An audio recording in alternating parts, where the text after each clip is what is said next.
This podcast is intended for investment professionals only. All investing involves risk. Hello and welcome to L&G Talks Asset Management. Saturday, the 22nd of March, marks World Water Day. And today on the podcast, we're going to look at the theme of water through an investment lens. We'll consider how new technology is changing the way that water is used, and also global progress on improving access to clean water. My name's Harry, and today I'm delighted to be joined by Alex Burr, a director and our nature lead within our stewardship team, Elisa Piscopiello, senior ETF analyst, and Shichen Zhao, who is a thematic research analyst also in our ETF team. Alex, we've seen some big changes over the past year, but I wonder if you can give us a long-term view of progress that's been made in improving access to clean water. Certainly, Harry. Thanks very much. There's certainly a lot to unpack in that question. So over the past year, there's been a lot of pressure on the water system in the UK. The government has been moving on that, particularly focusing on leakage, sustainable access and pollution. Steve Reed, the Environment Secretary, recently has been pushing through the Special Measures Water Act, which has passed through Parliament, which is really focusing on increasing accountability and monitoring with companies within the water sector. It also brings an element of personal liability through the Act. In the US, the new government has immediately acted on water. So two of the first runs of the presidential actions focused on water. This was particularly around those damaging forest fires in California, looking at supply of water, looking at sustainable access. Then if we zoom out slightly, if we look globally, there's been a lot of work going on globally, then there are positive signs, albeit significant challenges remain. If we look at the stability point first, we can focus in on regions like the Nile. So for a long time, there's been the development of the Grand Ethiopian Renaissance Dam. So this focuses around access to clean water.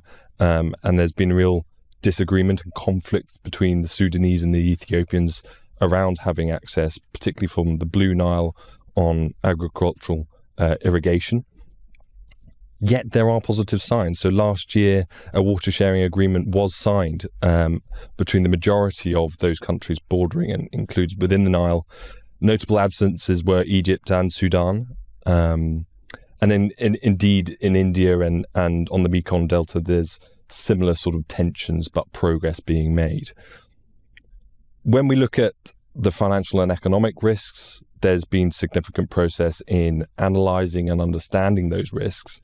So the OECD came out with a report last year with which analysed that 8% of global GDP will be lost as current stands on a business as usual scenario. They also say that the world's food production will be at risk. I should say half of the world's food production will be at risk by 2050. Thanks, Alex. Like you say, a lot to unpack there. Shichen, I understand that you've been doing some research recently into another huge theme for investors, which is artificial intelligence. And your research looks specifically at the impact of this technology on water consumption. What have you found? Thanks for having me today. So yes, it's the rapid development of AI is really hard to miss. Actually, in fact, they're around 80% of the big enterprise, they're either using AI or they're experimenting with it. But what is less obvious is that the water consumption associated with AI. So intuitively, we would think it's really hard to link water usage and consumption with AI, right? But you would never think that for an open AI model like ChatGPT, it uses 1 bowl of water to write 100 words email, which is a lot because there's more and more us using the service. And every time we use a service like ChatGPT, it triggers a vast number of calculations. And those calculations are processed in vast data centers around the globe. It will heat up the servers, which therefore need water for cooling. And apart from the on-site water need in data centers, across the AI value chain, you also have the water demand for cooling power plant during power generation, and also the manufacturing of microchips and semiconductors, which is really important for AI. Although AI can be a consumer of water, I understand it could also help provide some of the solutions to making data centers more efficient in the way that they are cooled and operate. Can you tell us a bit about that? Yeah, of course. So when it comes to data centers, it's really important for us to know that not all data centers are created equal. Nowadays, the recent design for data centers are more and more focused on the environmental impact to make it more environmental friendly, so also including the water usage efficiency. For example, Caldata, a data center developer and operator, has committed to reduce the water consumption usage. And also they have challenged the data center industry to say, okay, we're going to reach the zero water usage by 2030. And also, greatest challenges also almost always bring greatest opportunities. We also observe that there are a lot of water technology solution providers are proactively addressing the issue to improving the water consumption efficiency for data centers. There are cooling systems that are designed to recirculate water and also to reduce the water waste by harvesting rainwater from the sky and also grey water or recycling water from community use. Ellie, I know you've been collaborating with Shichen on this research. I wonder if you can expand a bit on some of the other ways that artificial intelligence and other advanced technologies are being used across the water management network. That's right. Yes, I've worked with Shichen on this white paper. I invite you to read it as well and take a look. We have written extensively about all of this issue that AI is posing to water, but also, as you say, the other way around. So what are companies doing with data and AI to find solutions? And really, I wanted to give you a couple of examples so you can have a feel of practically what these companies are doing with AI. And to mention a couple, like looking at water management as a whole, we can divide it into two broad areas. On one side, there's water supply. So how these companies are leveraging data and AI to really monitor and address the quality of water, which is distributed to individuals, buildings, commercial buildings and industries. And on the other side, there is wastewater. So what do we do with that extra wastewater? How is that treated before it's disposed of? On the water supply side, there's companies that we follow, like Meter. This is a company that provides analytical solutions and sends real-time, very detailed information to utility companies. And a couple of this company has actually highlighted a couple of very high growth areas for its revenues, which are software as a service, so really using data that is in the cloud and working with the Internet of Things, so IoT sensors across the whole pipeline to monitor water quality and send information to utility companies so they can optimize their operations and also more safely run their infrastructure. But then another area of growth they highlighted is the advanced metering infrastructure. And this is, I would say, a step forward, a step ahead from automated meter reading. We know things have changed a lot. I remember when I was a child, every now and then my dad used to wake up early in the morning and put a Post-it note by the door to, for the water guy to come and collect the reading. Of course, that doesn't happen anymore. And now with the advanced metering infrastructure and solutions provided by these type of companies, Meter is managing to collect data as frequently as every 15 minutes and send this data to utilities 4 times a day. And this is very important, taking this into the context or the perspective of a company from its financials perspective and from an investor point of view as well, because there's a very very high amount of water that is lost, that is not counted in as revenue. This is non-revenue water because of leaks and poor quality water. And to give you a number, the Environmental Protection Agency in the US has estimated that only in 1 year, the amount of potable drinking water that is just lost is about 6.5 trillion liters in just 1 year. And that's the water that we would drink, the whole world would drink, in 1 year almost. So it's an impressive number. And from a revenue perspective, that's about $2.5 billion every year, which is basically what United Utilities, one of the largest utility companies in the UK, made in the last 12 months in terms of revenue. So it's very important to look at metering to identify leaks, identify non-revenue water, and improve the quality of water, sending this data to utilities.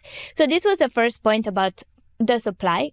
And then there's a whole other area, which is, as I said, the water, the wastewater and water treatment. There's a company called Halma, which has a lot of, operates through a lot of subsidiaries and other smaller companies.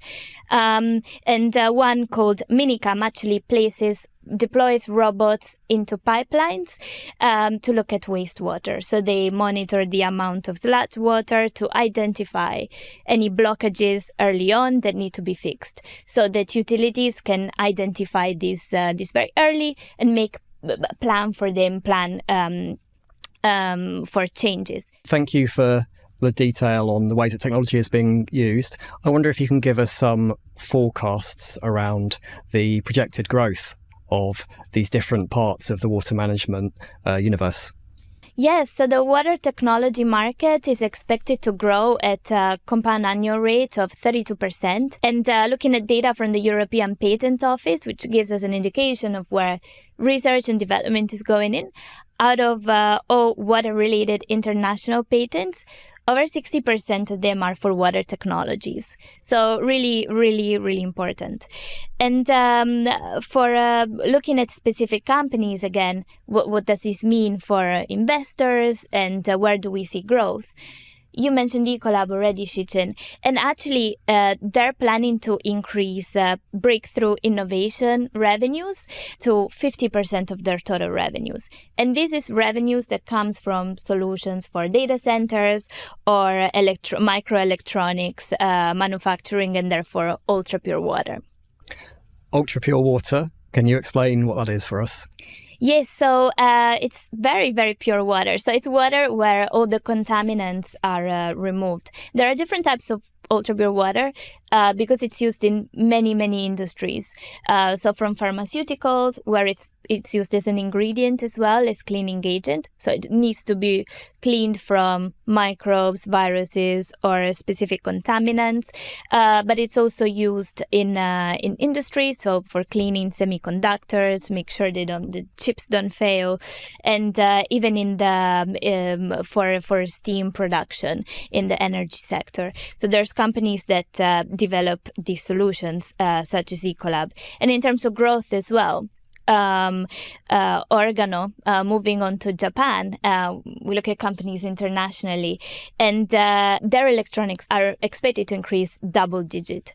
Why does this matter? Because they supply water treatment equipment to clients such as TSMC or Sony that are really ramping up the orders for semiconductors. A final area of growth, I would say, is desalination. So this is a market that is expected to double in the next 10 years. And companies are using AI here also to understand where a desalination plant should be built.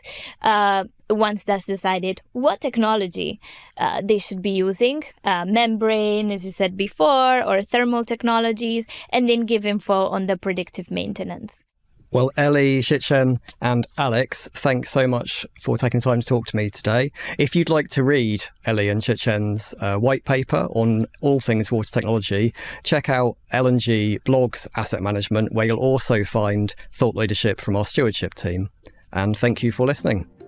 As a reminder, this podcast is intended for investment professionals only and shouldn't be shared with a non-professional audience. The views expressed in this podcast are those of L&G's Asset Management Division, as at the date of publication. This podcast is for informational purposes only, and we're not soliciting any action based on it. The information discusses general market, economic, or political issues, or industry or sector trends. It does not constitute research or investment, legal, or tax advice. It is not recommendation or advertisement to buy or sell securities or pursue a particular investment strategy. Assumptions, opinions, and estimates are provided for illustrative purposes only. There is no guarantee that any forecast made will come to pass. No party shall have any right of action against L&G in relation to the accuracy or completeness of the information contained in this podcast. Where this podcast contains third-party information, the accuracy or completeness of such information cannot be guaranteed, and we accept no responsibility or liability in respect of such information, not for distribution to any person in any jurisdiction where such distribution would be contrary to local law or regulations. Copyright 2025. Legal and General Investment Management Limited is authorised and regulated by the Financial Conduct Authority. Unless otherwise stated, references herein to L&G, we and us are meant to capture the global conglomerate that includes, in the European Economic Area, LGIM Managers Europe Limited, authorised and regulated by the Central Bank of Ireland as a UCITS management company pursuant to European Communities Undertaking for Collective Investment in Transferable Securities Regulations 2011 as amended, and as an alternative investment fund manager pursuant to the European Union Alternative Investment Fund Managers Regulations 2013 as amended. In the USA, Legal and General Investment Management America, Inc., a US SEC regulated investment advisor. In Japan, Legal and General Investment Management Japan KK, a Japan FSA registered investment management company. In Hong Kong, issued by Legal and General Investment Management Asia Limited, which is licensed by the Securities and Futures Commission. And in Singapore, issued by LGIM Singapore Pte Limited, company registration number 2022318766W, which is regulated by the Monetary Authority of Singapore. For full terms and conditions, please visit our website. To find more content, you can check us out on LinkedIn or on our website.